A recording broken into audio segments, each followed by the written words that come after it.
We Were Gamers is back for 243 times. Hello, JJ. Hello. Hi, Michael. Hey, welcome back. Andy's here. Hey. We're here. It's Monday. It's a good day. I'm mentally tired, you guys. So forgive me a little bit, but my brain has been taxed the last few days trying to make sure that we have a proper driveway and steps to our house and a whole bunch of other stuff completed in a correct and proper and good manner. Now, all of a sudden, before the rain. I hate to break this to you, my man. The rain seems likely to come very soon. I understand. It's pretty amazing. I'm now 2 for 2. I guess we're leading the podcast with the cult classic, previously known as Homeowners Minute, previously known as Adulting Minute, but we didn't like that one either, so we changed it to Leveling Up. 2 for 2, 2019 into 2020, 2020 into 2021, starting on a gigantic home project and then it inevitably raining right in the middle of it, even though we don't get rain anytime the rest of the year.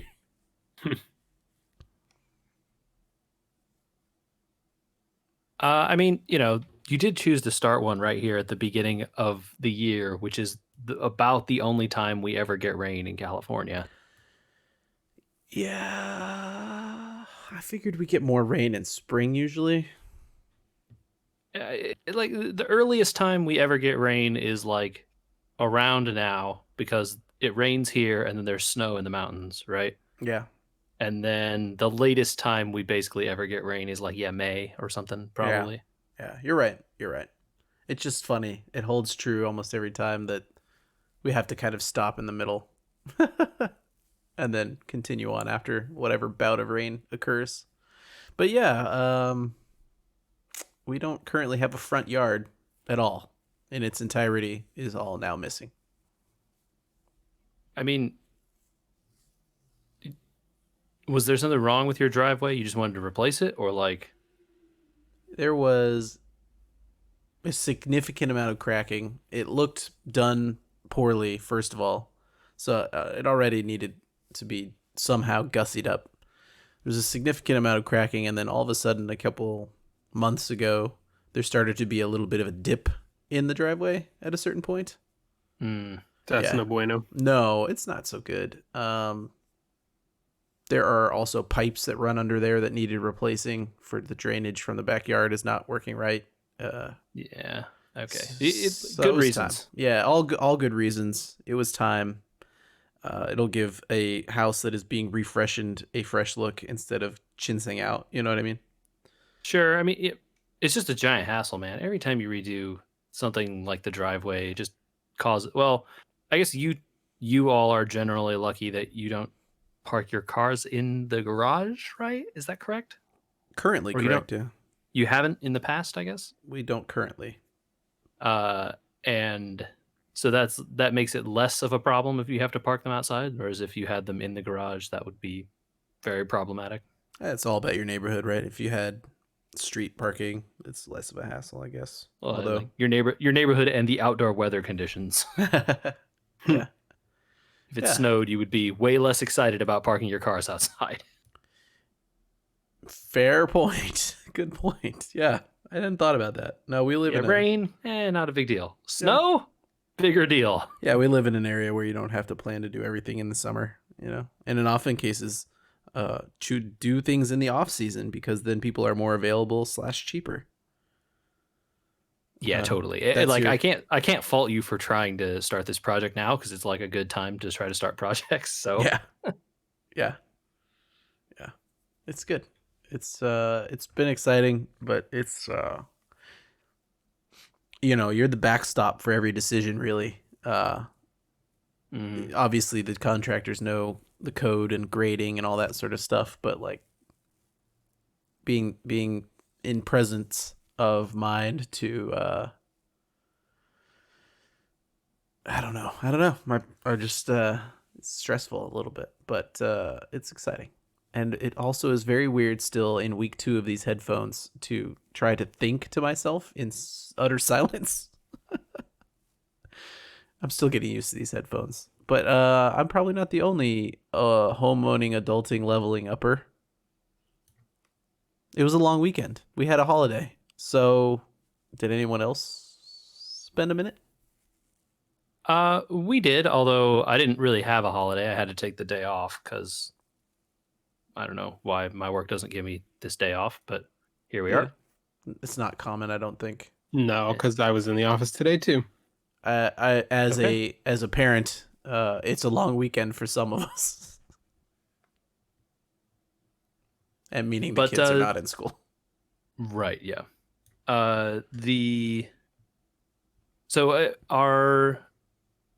Stephanie has been wanting to do some stuff around our the planters we have in our backyard. Wanted to do some more planters, bigger planters, different types than we have. Change some stuff up. And for a long time, when we've been going on our little walks around the neighborhood and other various forms of outdoor exercise, one of our neighbors down the road has in his front yard a bunch of partial wine barrels. Oh yeah, just sliced in half. It was not quite half. We weren't sure what he was doing with them because we never you don't see him a lot. He's not home a ton, and we think it's his mother that lives there because we see her outside sometimes, just sitting around and smoking or whatever. But we're not too sure what they were doing with all these because they had quite a few. It was 10 or something. Wow, cool. Some full barrels, some half barrels, some third size barrels or something. And so we were just what is going on with these?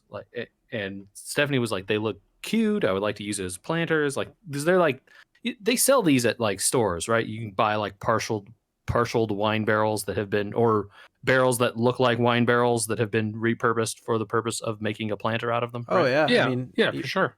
Even a Home Depot sells them pre-finished Totally. if you want to spend some extra cash, or you can go to a brewery near you and grab an old used barrel and cut it in half yourself with cool tools.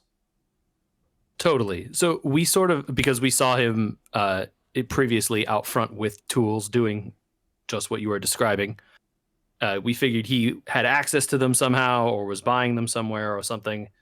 And we the way he had so many of them, we wondered if he was selling them, he was making planters out of them and then selling them to people, because he had so many, a ton in his front yard, right? Various stages. There'd be a barrel here, 2 more barrels on the side, a stack of ones that look like planters. And so, my wife got up the courage to go ask him hey, what's going on? I really would like to if you're selling these, I would like to buy some of them from you, because support neighborhood and be neighborly here. And we just live down the street. You wouldn't even have to deliver them. We could just carry them. And what's the deal here? And he's I mean, I work at a winery, so I get these for super duper cheap, but I'm not home very often because the winery is in Petaluma. Oh wow. Wow. Which if people know the geography of California, I live in San Diego, and Petaluma is north of San Francisco. Cool. That's a 10-hour drive. I guess he sleeps up there. Don't know. It sounds like he's gone for 2 weeks or 3 weeks off and then 1 week home or something like this. Like I said, we think it's maybe his mother's house down here and that he lives up there more permanently. Or something like this. Anyway, so he gets these barrels for very cheap up there because he works at the winery, and takes them back and is cutting them up to build planters for his yard. He was redoing his side yard and I guess his backyard also. We didn't go look. He has a fence. We can't see his backyard, obviously. Also, keep your distance.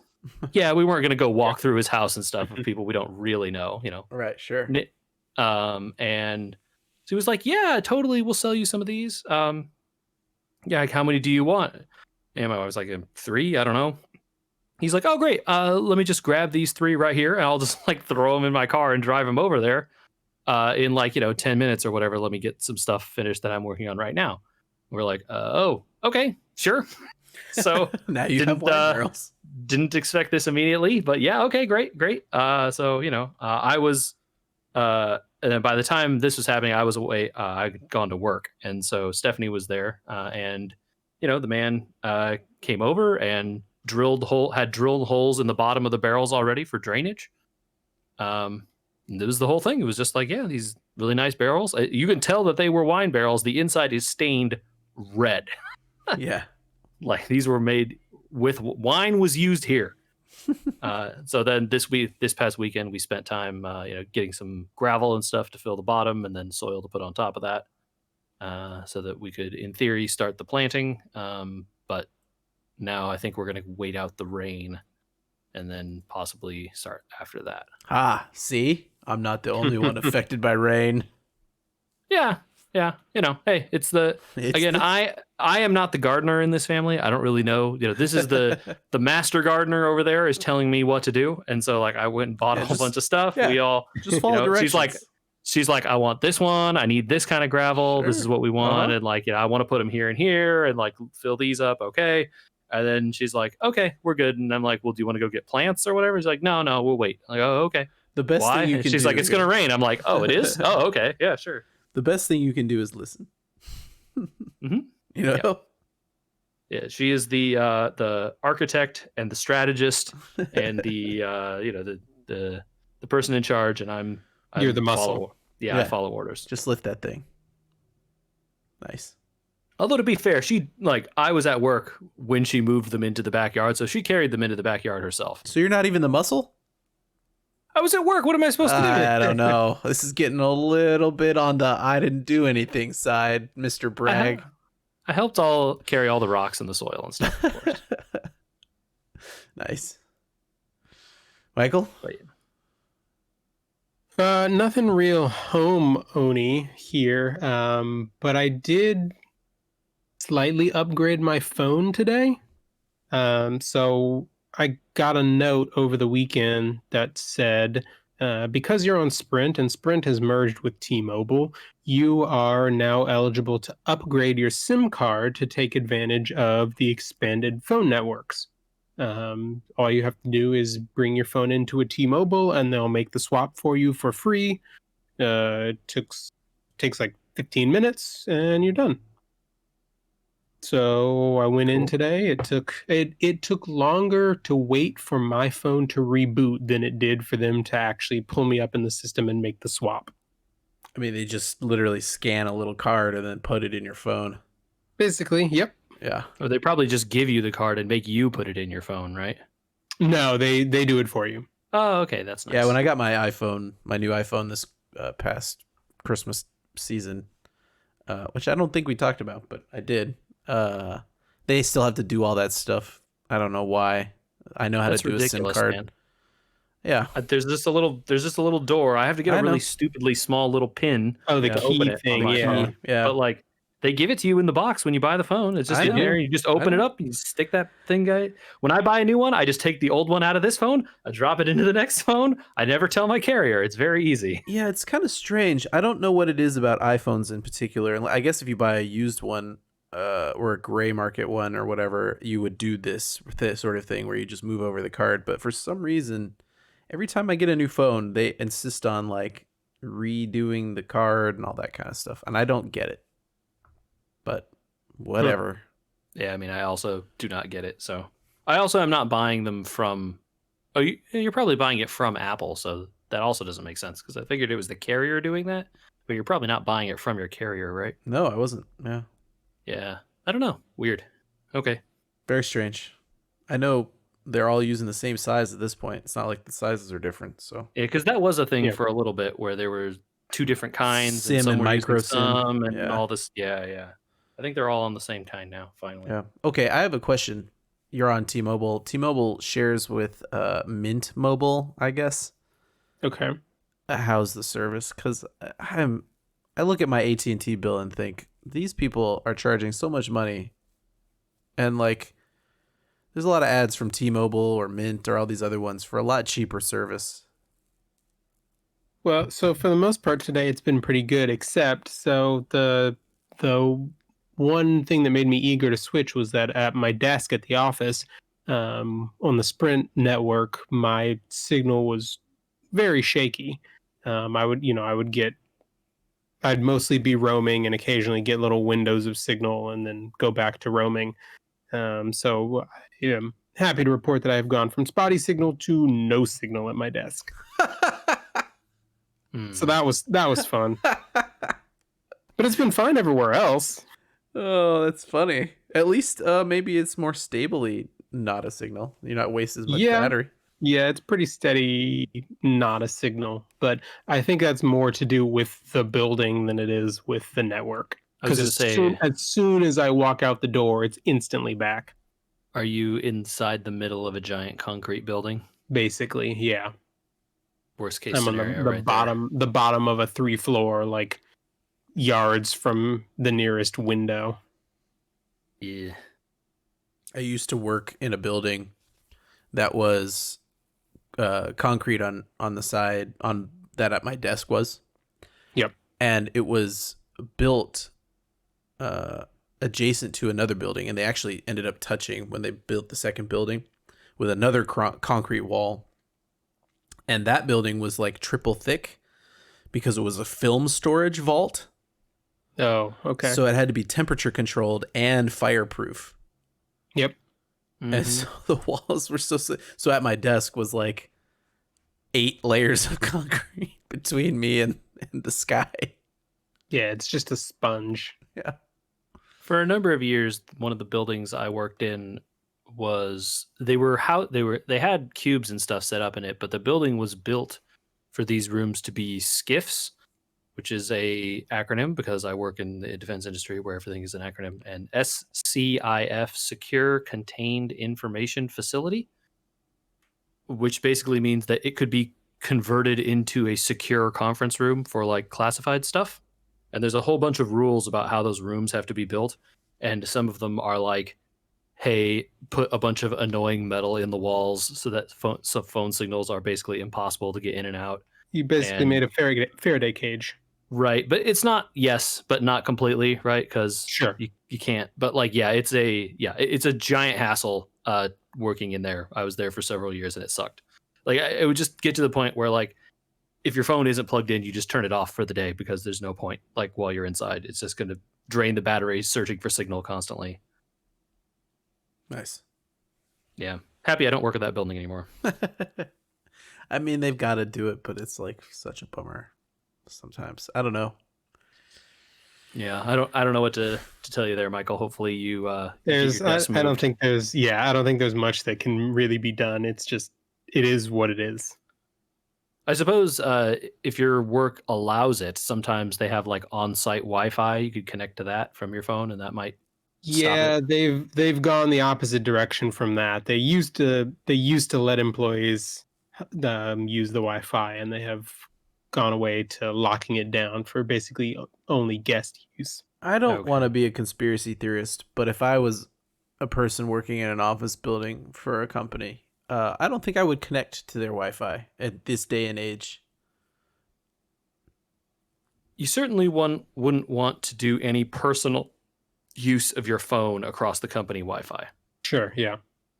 But connecting to the Wi-Fi just so that it stops searching for signal all the time would be the only reason I was thinking of doing it. Yeah, there's just a lot of stuff that goes on just by connecting to Wi-Fi these days in terms of like Yeah, it could be. You're right. Bluetooth pinging, and I mean, why do you have your Bluetooth on if you're not using Bluetooth? That's my question. I just leave it on. It's insane. You're just giving people your Bluetooth information all the time. I'm in a building around here. There's no reason to have it off. Turn it off. No reason to have it on either. I Same with guess. GPS. Why do you have your GPS on if you're not using it? Yeah, that's a weird one because the way that it works on an iPhone, I don't know how that works. There's really not that much of a global GPS. You can kind of like turn on and off the location stuff, but some of the stuff in the phone then breaks if you just blanket turn the whole thing off. I don't know. Yeah, at least in terms of the Bluetooth right now, the California contact tracing requires you to have it on. That's true. Oh, It good does. point. Yeah, Yeah. that California contract tracing app. Good point. I have other problems with that app, but yes, like requiring you to use Bluetooth. Why does it do that? Dumb. For Bluetooth pinging, like we're back to the beginning of this conversation. Anyway. Yep. All right. Speaking of technology, there's this amazing technology where people can email us through the electronic mail service, Wow. known as weweregamers.com, podcast at weweregamers.com. And then we get your message. I'm on a hardwire, but I guess you could get it over Wi-Fi if you wanted to. Okay. And then great. we read your message on this podcast. Most of the time, I don't even tell the guys what the messages are until I read them live, which is fun. We are in the dark. We batch them up. We do a bunch at a time. So thank you for all your fun emails, everybody. Alex, our best bud from component class, loved our input on the AMD, by the way, because we were talking a couple weeks ago about how AMD seems to have been taking over when we were talking about the new cards. Mm-hmm. Yeah. And Alex has been on a new board and all that sort of stuff for a while now with Ryzen 5. Anyway, his question was this, and I wanted to address it because it's kind of funny. Did anyone end up watching One Punch Man Season 2? Alex, yes, I am in the middle of One Punch Man Season 2. I will report back at the end of it. I don't currently have access to Hulu, so I'm not watching it. Yes, I got access to Hulu, and I'm watching. I actually rewatched Season 1 in sub because I originally watched it in dub. And Season 2 is only available in sub. And so I was like, well, I don't want to be unused to the voices by watching Season 2 and then think something's wrong. So I rewatched Season 1 in sub, and Season 1 is great. It might even be better in sub. Yeah. Great. The show's great. Yeah. And Season 2, I'm going to wait till the end till I talk about it. But Okay. yes, so Alex, thank you for the email. Thank you for the info on your Ryzen setup. And yes, you'll hear about some One Punch Man Season 2 shortly. Email number 2. Your immediate attention to this message is absolutely necessary. Your domain will be terminated within 24 hours. Click this link for online payment. Were they also informing you that they were the Prince of Nigeria and that you could buy gold or something from them? I don't know, but Joe Miller can stick it where the sun don't shine. Okay. All right. Next email. Moving along. When he says he doesn't pre-sort these, he is truly being truthful. He doesn't sort out the spam. I'm reading the top emails. I sorted some of them. I sorted more of those, let's say. Yeah. Okay. This one, I'm going to say that I'm in for this email, but I'm going to give Michael the opportunity to be out for this email and take off his headset. Kit writes with a gigantic bold line here, spoilers for Wonder Woman 1984. And then I actually have to scroll down. It's not visible in this page to get to the question. That's nice. That's very nice of him. Yeah. Appreciated. That was really well done. I think that's cool. All right, Michael, are you going to bail or are you going to stay? I'll stay since I'll wind up listening to this later in the week anyway. You can also bail at that moment and skip ahead. I can even give you the timestamp. Just hit fast forward, man. I could. Okay. This is the last chance for everybody listening. This question's for JJ. Yes. Please go into more detail about Steve Trevor coming back being confusing. it seemed like Steve pretty clearly came back to inhabit the other guy's body, now referred to by me in this as the dude, because Diana wished for Steve back. But the monkey's paw made him come back in the dude. He still looked like the dude, but his mind was Steve. Then when she renounces her wish, Steve goes away and the dude came back. I think there is a big moral issue with her sleeping with him, Steve's mind in the dude's body, and the morality of it. Although if among other things, yes. Although if the dude doesn't have any memory of it at all and nothing lasting, there's some things listed that are not PG here, in the, you know what I mean? Comes from it. I guess it's more complicated, but it sure feels dirty and a little R-wordy to me. Yes. So I think it is not. So I think the movie does a bad job of explaining what Kit articulated well in this email. That what you are meant to think is she wishes for him to come back.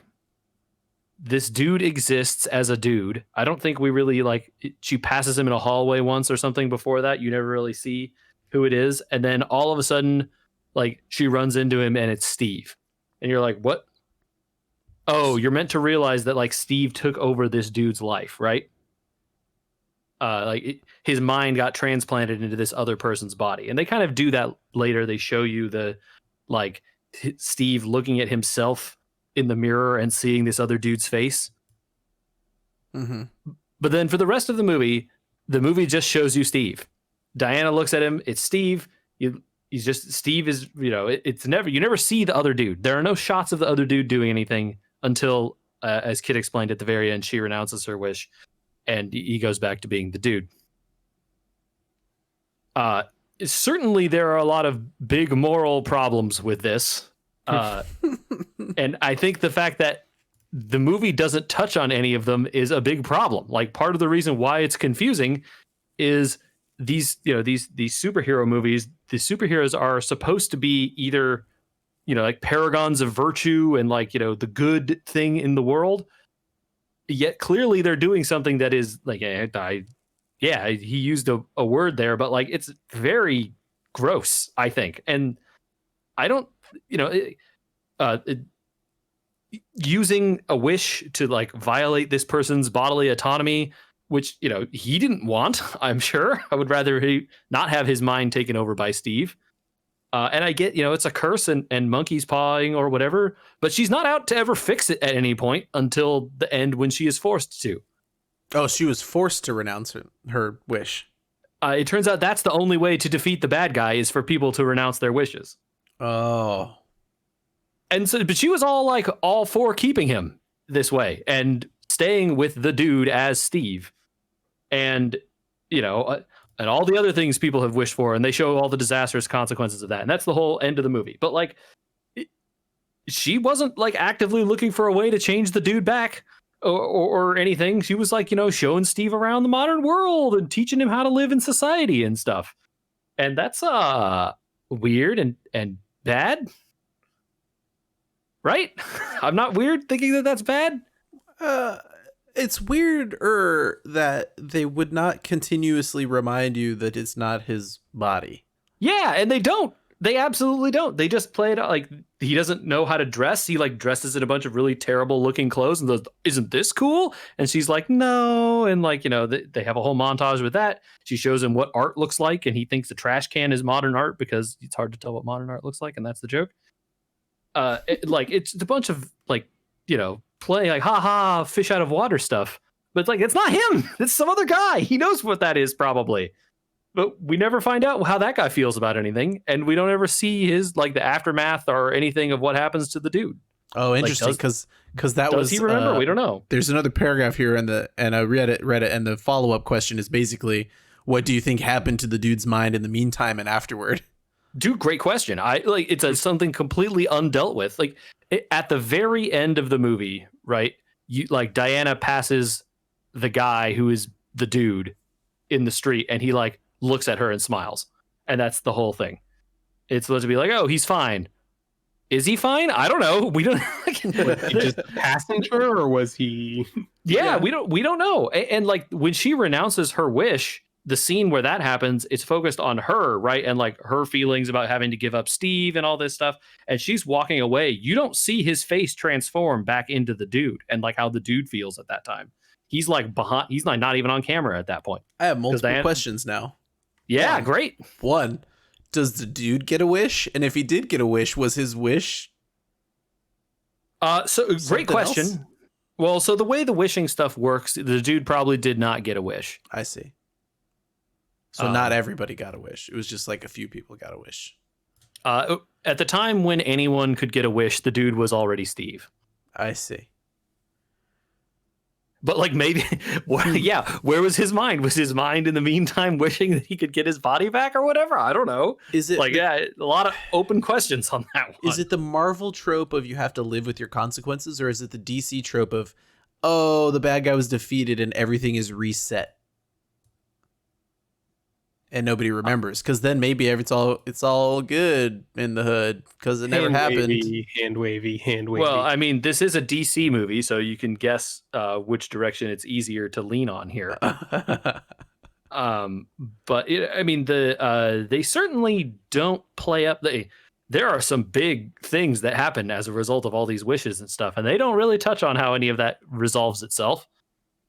I kind of wish they had, because like some of it is permanent though, because they definitely show like destruction of land and like crazy scenes and stuff, and then like when the people renounce their wishes, it doesn't just like snap undo all the like upheaval of Earth and car crashes and stuff. So I don't know. Movie really bad at dealing with the like consequences of its cool power fantasy stuff. Yeah. Where's an infinity gauntlet when you need one? Oh, like if they wanted it to be magic, which it kind of is, like then have the magic show that the magic was reversed and just like undo all the magic. Don't like half undo some of it and then leave us wondering what counts as being undone. Right? Yeah, because if you undid somebody's wish that caused, let's say you had a wish for I don't know. I mean, people are wishing for all the like vain stuff and obvious like things. Is like, yeah, I was trying. I wish all you people that I don't like would drop dead. Is what one of the people wishes, right? So and then a guy literally falls over dead in front of this person. So here's the question. Let's say I wish for somebody to drop dead, which I wouldn't do, but if I did, yeah, okay. Of course. And they crash their car, and the car crash takes out 100 cars on the freeway or something. In this movie, you're telling me that car crash still happens, even though everyone's wish is undone. So the thing that takes the power away from the guy is you have to renounce your wish, to like give up what you wished for. So then, does that restore the guy to life? Does it undo the car crashes? It's but not you said clear. No, because stuff's still destroyed. But because, well, it does. That's what it seems like to me in the movie. But again, I haven't like rewatched it to make sure I'm completely accurate on all the details here. But the person who made the wish initially has to go back and say, I unwish for this, or in their heart make that choice, right? Well, if that's the case, like they then have the memory of the choice that they made. So it's not completely gone, right? Yeah. Which leaves us with all the moral conundrums of yes, exactly. How Diana Prince have made so many bad choices here. Yeah. All right. Well, we got to give fair credence to Kit's final paragraph here. My opinion was more positive in review. However, I agree it was nowhere near as good as the first one. I didn't think it was terrible. I didn't feel like the lack of action in the middle was too long. There you go. Fair. I completely fair points. Fair. Okay. Well, I don't know if that answered all of his questions, but thank you, Kit. We tried. We're in here. All right, last email. This one is a link sent to us by Jamie. Is Star Wars best as a video game? Having been left with Star Wars Squadrons and Fallen Order in the last year, this is a link to the LA Times. Their game critic is making the point that maybe Star Wars is better as a franchise going forward. in more of a Elseworlds. This one's a little bit more focused on the game Squadrons, but the idea being like, like Better the stuff on the side is now seemingly better, right? Like the games are better, the Disneyland stuff is better. Like, is it better for it to be taken on on the side? The interactive stuff specifically, or the idea that like the non-main canon stuff is the stuff that's good now? This one is focused on two separate games. discussions, I think. This one's focused on games, but I would even open it up to saying like, well, that means what you're saying if you're this person is things that draw you into the universe, but wow you. Like one of the points he makes in this article that I read was that the Millennium Falcon Smuggler's Run, Michael, is essentially a giant video game, right? Yeah, this is true. But it's best. He says it's limited because of Disneyland. But I also gleaned from this article that if you were making this point, it's also best because it immerses you in Star Wars in its playful interactivity with you, right?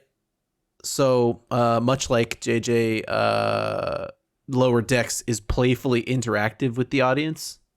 Mm-hmm. It's not a video game, but it is interactive with you and saying like, hey, we both like Star Trek, right? Sure.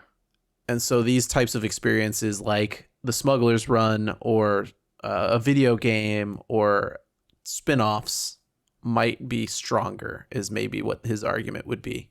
Stronger than what though? Like, what's the thing I'm comparing it to here? The movies in general, like the mainstream, the mainline movies of the past. I see. Okay.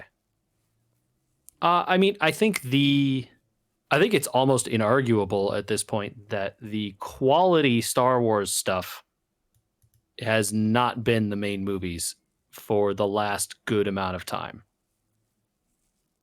Not to say that people can't enjoy them or anything like that, but of course. And we discussed on this very podcast, we enjoyed some of those movies, right? Yeah. To varying degrees, but I think we didn't absolutely hate very many of them. Almost none of them were absolutely hated. Yeah, and that includes some of those new movies. So I think that it's pretty, and I think then we have then since gone on to heap a lot of praise on The Mandalorian, right? Oh yeah, which is a well-deserved praise there.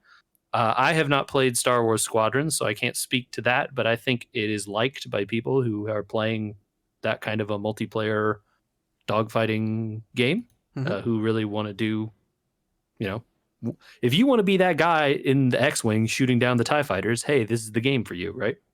Yeah. And as we've discussed on this podcast, I'm not into Clone Wars stuff, but I know there are a lot of people who certainly like it quite a bit and would argue that the writing on that has been way better than, most of the stuff out there in Star Wars for quite a while, right? That show's relatively old at this point. Yeah. So I think it's kind of inarguable here that the side stuff is better than the main stuff. Yeah, and I had to I'm sorry, Michael. No, go for it. I was just going to say I had to expand his argument because this video game critic, I don't want to call him out, but he says that, some of the best Star Wars is the video game space.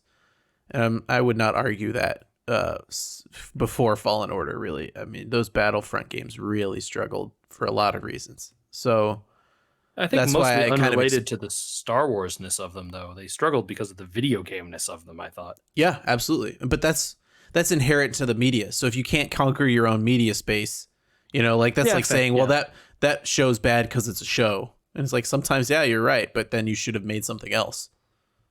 Yeah, fair. Sure. So that's why I expanded his argument. I didn't mean to cut you off. Go ahead, Michael. No, I was just going to say, clearly Disney thinks that there is still fertile soil in the video game space. Yes, because they are expanding away from EA. He stole my transition. Go for it, man. You told me I was doing transitions this week. That's true. Oh yeah, I did. So yeah, the big news that came out of I think it was Disney's, was it their quarterly meeting? Yeah, one of their it big was an meetings, investor meeting. Yeah. investor Mhm. meeting, that's what it was that Ubisoft will be developing an open world Star Wars game.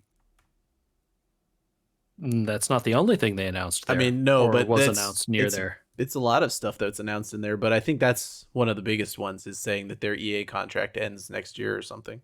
I don't know that they have said that there won't be more EA Star Wars games, but they No, did just say exclusivity. that Ubisoft will be making one, right? Right. Yes, yeah, I think the implication was that the exclusivity was going away. Yeah, and I think that's probably great. Like, hey, let whoever wants to make them make them. Like, let them make the deals, and whoever makes the good games gets the whoever can make a good game should get a thing, right? Yeah, Seems I to me- mean, competition is good for the space, right? Yeah. I mean, we have Should be. espoused on most recently, I would say Carbon Scoring has espoused the idea that the Mandalorian's strength is in having multiple directors on that show. And so, yeah, the principle applies, right? Let as many people get into the space as possible. If Respawn hadn't made a Star Wars game, we'd still be talking about why there's no good Star Wars games. You know what I mean? I don't know. People like this Squadrons one, but you might be right. Like, yeah, who knows if Squadrons would have made it to market if Fallen Order had true. been done by somebody else and it had not been good. had been bad. Totally. Yeah. Good point. But that was so you're bearing the lead here a little bit, Michael, right? That they announced Lucasfilm Games, which is a publisher for Disney IP, notably not just Star Wars. Yep. And they had a teaser to go with this. Who's gonna sing it? Not me. The company that they announced that Machine Games is going to be making an Indiana Jones game, which I found hilarious. Machine Games, the creators of the most recent Wolfenstein games. Oh yeah, so- that's kind of funny. Yeah. So it goes along. I It guess their definitely forte does. is making games where you fight Nazis. Yeah, I was just gonna say, yeah, Right in their wheelhouse. I guess that means we know the era that it's the Indiana Jones of, right? It's like, Who knows? They said nothing else about the game other than it's an Indiana Jones game. It could. Who knows? It could be third person, first person, shooting, just puzzle solving, Tomb Raider. God knows what it is. We don't know. We know nothing about the game. I don't know. I think the only studio that switches stuff up that quickly is Rockstar. I don't know that you can say like you don't get a little bit of a hint by the studio hired. Yeah, but I mean- Tomb Raider feels like a better fit for the IP than You mean Wolfenstein does. you mean a game based on Indiana Jones feels like a better fit for Indiana Jones? Can't imagine. Gee. Yeah, I mean you got to think about it like this, right? If you look at the recent games Machine Games has made, but all of those Wolfenstein games have been first-person shooters. Yep. But if you look at Respawn's output prior to putting out Jedi Fallen Order, they also had all made first-person shooters. So I guess anything is Good possible, point. right? Yeah. Okay. Good point. In my face. So I certainly think that you don't get to make an Indiana Jones game without having like a good idea for an Indiana Jones game, probably.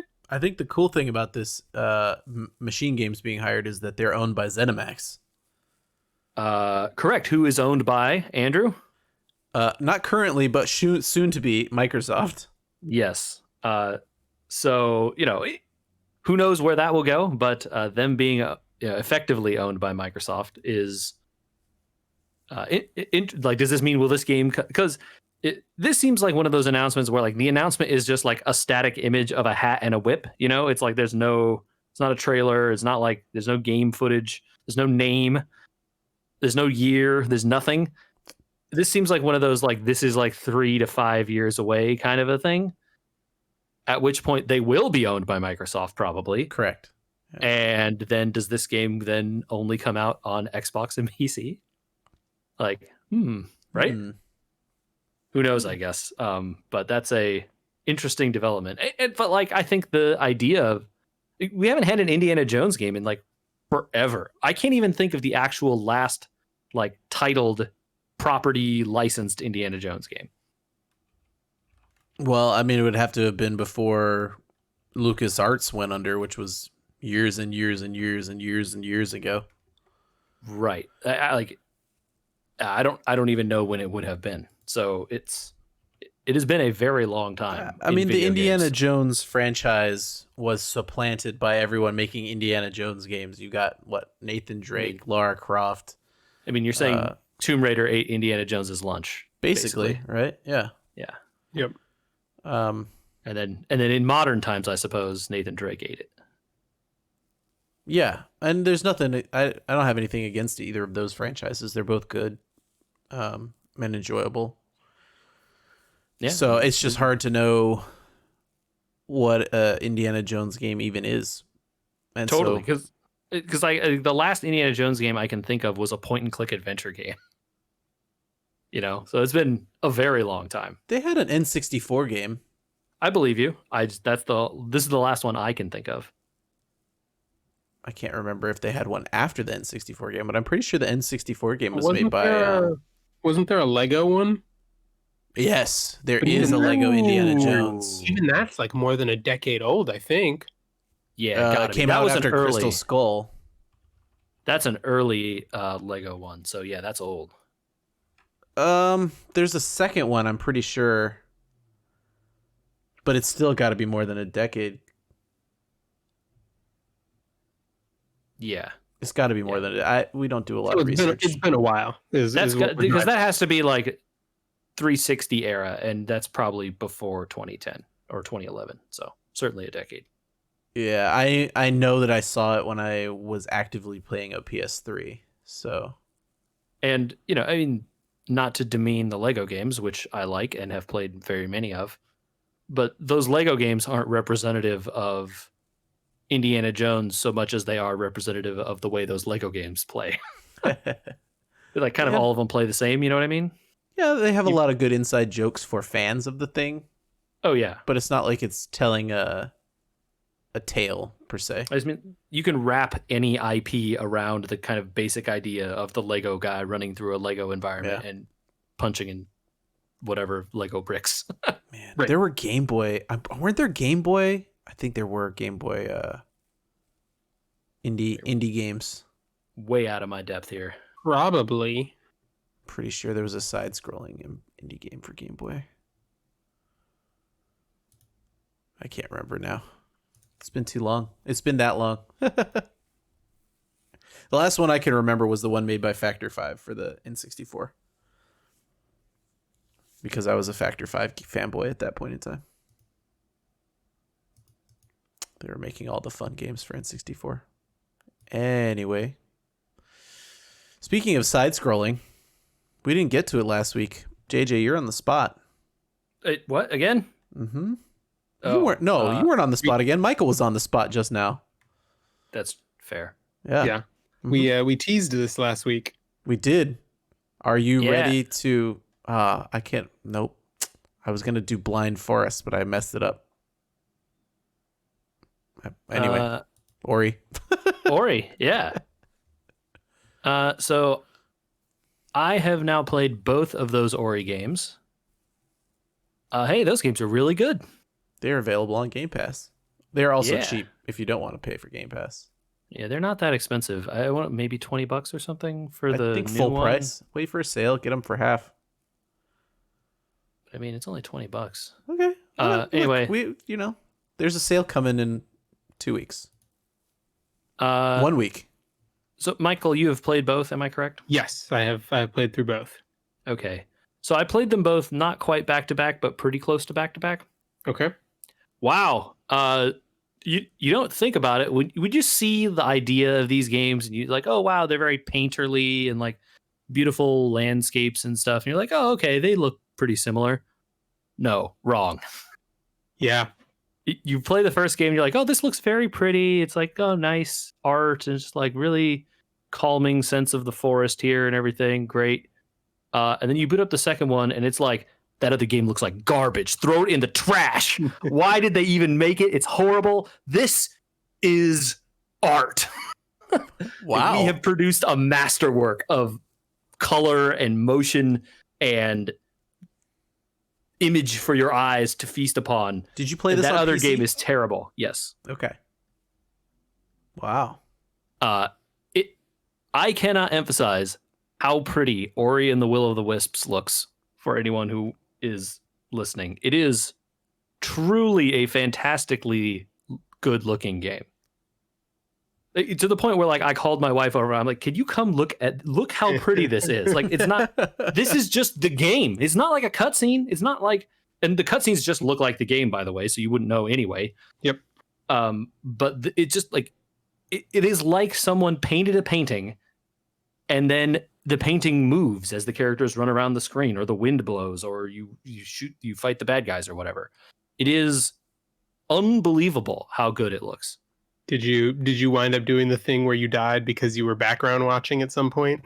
Oh, there's tons of times. I mean, that is, if I have a complaint about the first game, it happened to me way more in the first game because I was unsure of which things counted as land, because it's like there's a pretty object in the foreground, and so you think you can land on it, but it's in the foreground. You're running behind it actually, and then you jump past it and you fall to your death. That happened to me a bunch more in the first game, but in the second game, there was a bunch of places where like these little rock outcroppings or whatever, and you would jump up onto them. But because the like visual variety and stuff is so diverse in this game, you're not quite sure like that, is this a platform or is this a platform that crumbles when I land on it, which is a thing. And so like I would land on a platform thinking I had time to like plan my next jump, and then I fall to my death as the platform crumbles from me standing on it. Oh no. It's one of those ones where like you need to jump on it and then immediately jump off it, because otherwise, you die. So yeah, I died several times that way. It's like, it looks too good, I guess, is the complaint. I can't be too mad at that. It's part of the game. It's part of the game. It is. Yeah. So what did you think, JJ, of and I don't know how much we want to go into spoilers here or not, of the way they brought the story together and came full circle with it? Yeah, really interesting. I don't know. I wonder, do they ever plan to make more of these? I'm sure they do. They are They are owned by Microsoft, and they are critically acclaimed. Yeah, but Andrew, they have written themselves into a corner. Oh, okay. Maybe they don't. It feels very much like they had a thought out like 2-story arc here, and they brought it to where they wanted to get it, and they tied it off pretty conclusively in a way that would make it, and I mean, hard to move forward from here.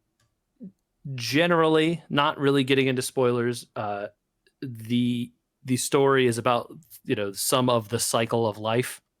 So I guess they could start a new cycle, Michael. Yep. But then do you not name the game Ori at that point, right?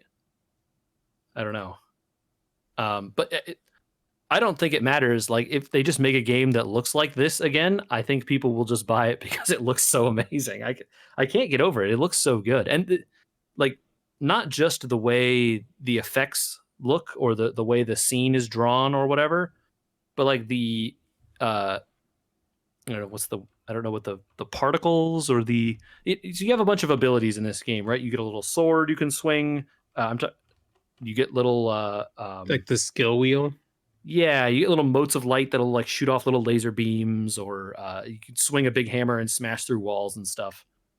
And you throw spears and throw like a ninja star that comes out and comes back to you, and all these kinds of various things. But they're all this like ghostly light that has its own little light source. So as you throw it down the way, it's illuminating the ground below it, and as it comes back, like and you could see that light reflected off of all the people and stuff in the scene. It's just really impressive, man. It's very difficult to describe the words. Yeah. People should go look at some videos of this. And even then, the videos don't do it justice, because you're watching like YouTube compressed videos or whatever, and they don't look as good as it does when you run it locally. Yeah. Play on maximum resolution. I hear that this thing can support up to like 6K. I don't know how you do that. I don't know that there are monitors that big on the PC anyway, but maybe if you had a TV and a console that can do 4K, try that, because I'm sure it looks unbelievable on like with HDR and stuff like that. So it's can't recommend these games highly enough. and it is we didn't talk about the gameplay that much, but it is like, you know, Metroidvania style stuff. You are a little forest spirit, and you kind of run around your environment and you acquire new skills as you go along that allow you to double jump or break through walls, or, you know, somehow traverse various obstacles that you were not able to get through before. Right. Yeah. And the second game is like way bigger than the first one. Am I right remembering that, Michael? I feel like I got close to 100%ing the first game, and in not that much time. Yeah, I think that the second game is bigger, but it might have a little less backtracking required to collect everything. Didn't the I feel second like in game the add side quests? Oh yeah, totally. Yeah, it did. Yeah. So you might be feeling like it's bigger because there's extra stuff to do. I mean, I think there might just be more land to explore, or maybe I feel that way because the land is more often different than the previous game, where large parts of it felt kind of samey. It's like forest, and then weird, creepy forest, and then lights Water. out, dark forest, and then Yeah, and that's Whereas- part of the story that they were telling, right? Is that totally. is where each game takes place. Yeah, and like, you know, you are not going to mistake the second place for the first place. That's for sure. They do a good job. And it is the first game, at least, had a couple parts that is really tough, man. At least in terms of just like platforming, it was hard. Yeah, those escape sequences are no joke. Those escape sequences are really tough, man. I died quite a few times on some of them. The second one was quite a bit better about that, though there were still some hard ones. Harder than the warthog escape sequences in Halo? Or I mean, easier? The first game was harder, but the second game was easier. Okay. And this is my skill at the warthog escape sequence. I'm sure there's not plenty mine. of people Okay. who Got it. just played it and could beat it no problem, because I'm garbage at driving a warthog. So, There were differences between when you drove our escapes and when I did. like success, the difference. Okay. Well, if people know what if they know what Moon Studios is doing next, because we don't do research, maybe I'll do some research and find out. But if they know I mean, what Moon Studios is doing next, yeah, they could send that to podcast@weweregamers.com and we read it like we did these emails today. Thank you all for writing those emails in.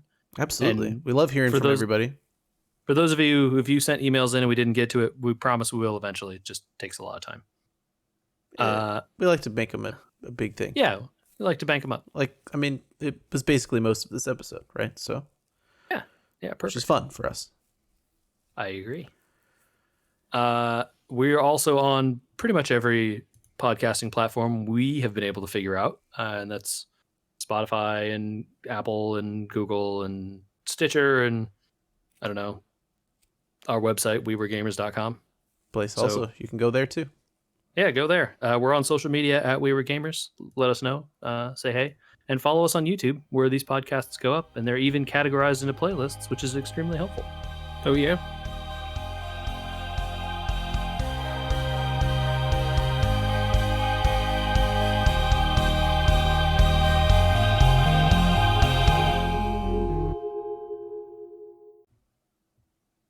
Awesome. That's it. I don't even have a clever thing today. JJ, go watch the AGDQ Ori run now. Ooh, yes, I will do that, actually. Do you remember when we used to try and figure out something clever for Jay to say meh to? No. I do. Don't say it to that run. That run was interesting. I didn't watch much of it, but I'm won't spoil it. gonna go put that on my like saved view watch Oh, later yeah. for It's- YouTube. It's great. I will say, though, don't get me started on Total War again unless we want me to take over the episode, because I have a lot to talk about. Okay. So for next week, Yeah. we can keep putting it off because it's going to keep going. So whenever Yeah. we Well, want to talk about it, I'm ready. The War of the Three Kingdoms is not a short one. No, it turns out it's pretty long. Yeah. which I don't know because I have done no research and know nothing about that time period. So Fair point. cool, man. All right, everybody. Good stuff, everyone. Awesome. Sometimes. Moon Studios is pivoting, Andy. I forgot I had seen this article at the time. Oh yeah. But their next project is going to be a 3D ARPG. ARPG. So like a Breath of the Wild Breath of kind the of thing. Wild. Okay. But if they bring the same quality to that they brought to Ori, I'm sold.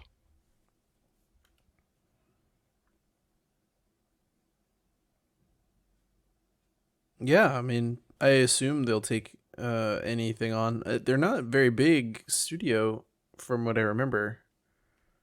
I mean, they only have the 2 games. But I mean, just population wise, they run a very efficient ship. So No, yeah. changing technologies to a third person ARPG could require hiring or something. But then again, they are now owned by Microsoft, so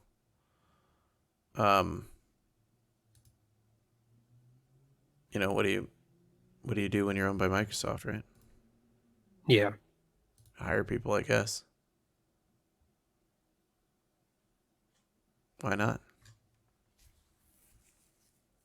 Yep. Nothing to lose. Oh, we didn't even talk about the Steve Ballmer story about Nintendo. Apparently, I guess at one of these things, he told somebody to go ask Nintendo if they wanted to be acquired by Microsoft. So, I didn't even hear about that. Yeah. Where was it? I heard about it like yesterday or the day before.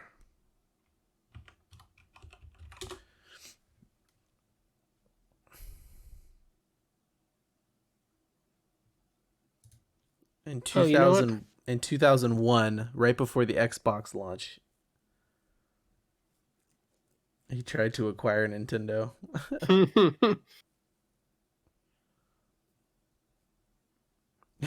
The quote from somebody who was there was, "Imagine an hour of somebody laughing at you." That was how the meeting went.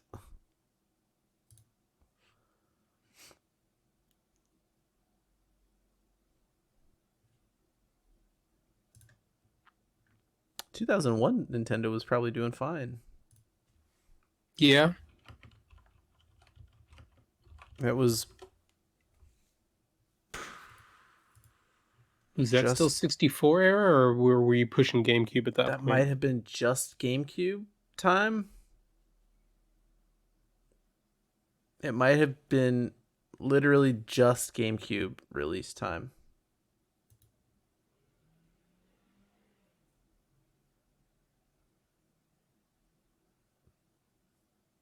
Yeah, the end of that year was GameCube. Okay. So right on the cusp. Pre the struggles of the GameCube. Yeah. They also launched the Game Boy Advance that year. What a great system. I skipped it. I loved mine. I had a color. And then I went to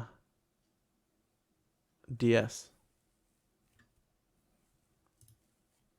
And then I skipped the DSi. And then went to the 3DS. And then a new 3DS. What I'm saying is my console buying accelerated even after I was less interested.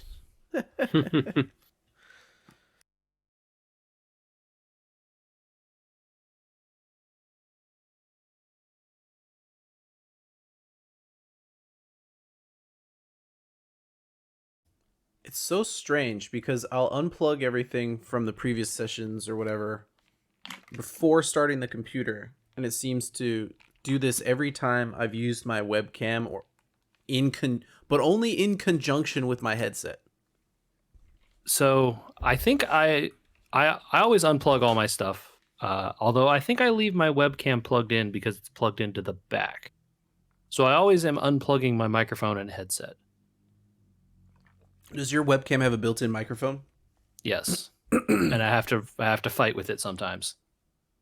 Although OBS is pretty good at remembering as long as I. So the other thing is I have to plug everything in before I open Discord and OBS. Otherwise, then I have to fight with them about what they remember. Yeah, I follow all these best practices, and this seems to happen when I have been on a Facebook call using my webcam and my headset microphone. Okay. And then all of a sudden, the next time I try to unplug everything, plug in the new stuff, and then start up, it never seems to. Something is robot somewhere, even though the webcam and the headset are unplugged. I don't understand what it's about. It's like a half-loaded driver or something. I have no way to test this. I have not been on a Facebook call with my headset, so it's very possible that you have figured out something. I don't know I what don't know it's what you about. can do about it, but No, nothing except apparently find out that this happens every time and then restart automatically. that seems like a bad solution. But I guess it's a solution. Got to do If you something. have a better idea, email us.